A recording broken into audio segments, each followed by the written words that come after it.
Welcome back to Inside Marquette Basketball. After signing a national letter of intent to join the Marquette basketball team in the fall of 2015, freshman Thurl Bailey embarked on a 2-year Mormon mission to focus on service to others and self-reflection. Now as a freshman with the Golden Eagles, he's started to hit his stride as a college basketball player, thanks in part to maturity and the lessons given by his father, Thurl Bailey, an NCAA champion and longtime NBA player. Patrick Reed sat down with Brendan to learn more about his journey.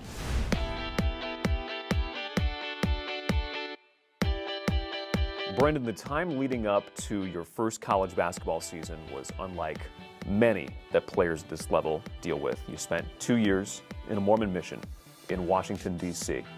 That was 2 years away from basketball. That was 2 years away from technology. That was 2 years away from family and friends. And now you're sitting here halfway through your first year at Marquette and your first season playing basketball.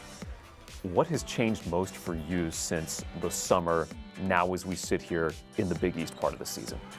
A lot has changed since then, obviously, because like you said, I was away from all the things you mentioned, and now I have all those things back. I've been able to see my family a lot.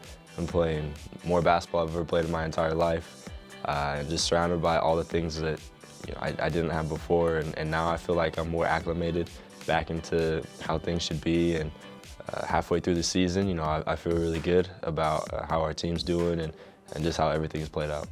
Continuing in the spirit of your mission, one of the things when you and I talked about it this summer was you got to spend a lot of time focusing on others and being a man for others. So how has the Marquette experience helped you be a man for others? We've been able to do a lot of things as a team. Something that was really fun to me was when we went to the Children's Hospital for the Christmas activities, and it was just really cool to see our whole team out there helping other people and just trying our best to be supportive of our community and try to change, if it's just one person's life, just try to change their lives.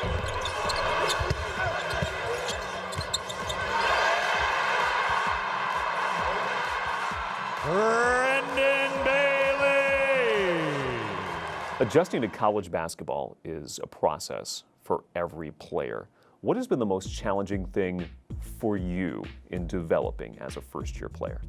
I would have to say the speed of the game, especially coming from high school and in Utah to college basketball in the Big East Conference. And that transition alone is tough because just how much more faster the game is played, and then not being able to play the game for a couple years and then getting placed into this kind of transition where everything is just sped up.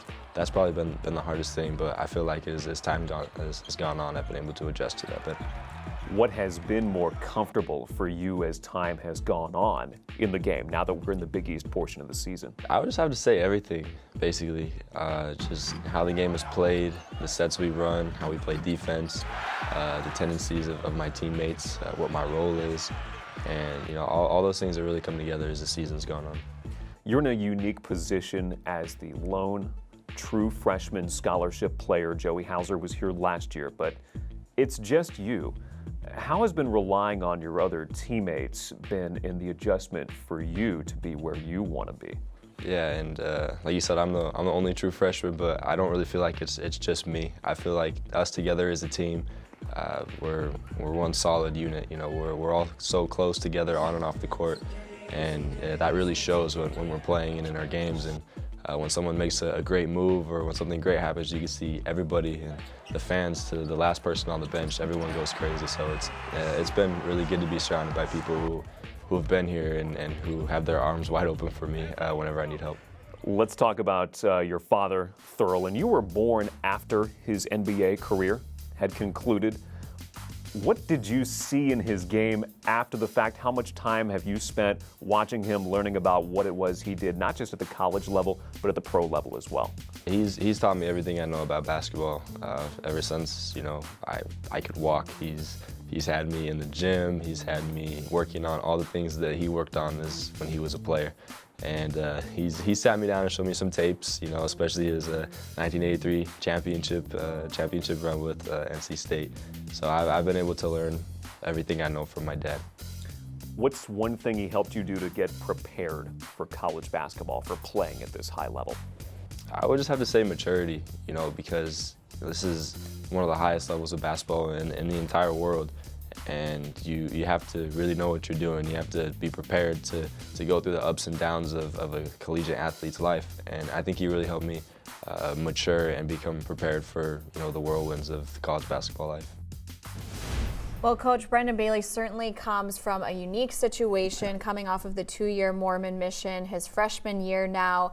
How do you think you would have handled a situation like that, coming in a different kind of circumstance, with your experience as a student athlete? Number one, I'm not sure I could have gone directly from high school to a 2-year mission away from my family, where you're only able to talk by phone once a year. I would have had a hard time with that, I can tell you that. But if you ask Brendan, in hindsight, it's probably the best thing he's ever done in terms of his growth and maturity and learning how to figure it out on his own. And so he came to campus as a much more mature freshman than your average freshman. But he still didn't play basketball for 2 years. And when he first got to campus, there was this excitement and joy, I'm back doing what I love the most. And then I thought he hit a little bit of a wall, and right now what I think you're seeing with Brendan at this point in the season is him starting to get his footing. He, in the last 4 weeks, has really started to play well on a day-to-day basis, not just in games, but in practice, which is a great sign for our team. What are you most excited in seeing Brendan get his feet under him, like you said, the playing time, just getting back into basketball? What are you most excited about the player that he could turn out to be? Well, I think Brendan's going to be a terrific player, and has had moments where he's shown flashes of that, and he's doing more and more of it right now. But I think he's going to be a terrific all-around player. He's added a different dimension defensively to our team. Because he's tall and he's long, but he has the ability to move laterally and use his length to guard smaller guards. Offensively, I think he's making really good decisions right now. He's helping us get extra possessions by going to the offensive glass. He's fitting in with the other guys on the court at a high level without really turning the ball over, which is key. So Brendan's improvement for us going down the stretch, as he continues to get more and more comfortable, could be a huge addition.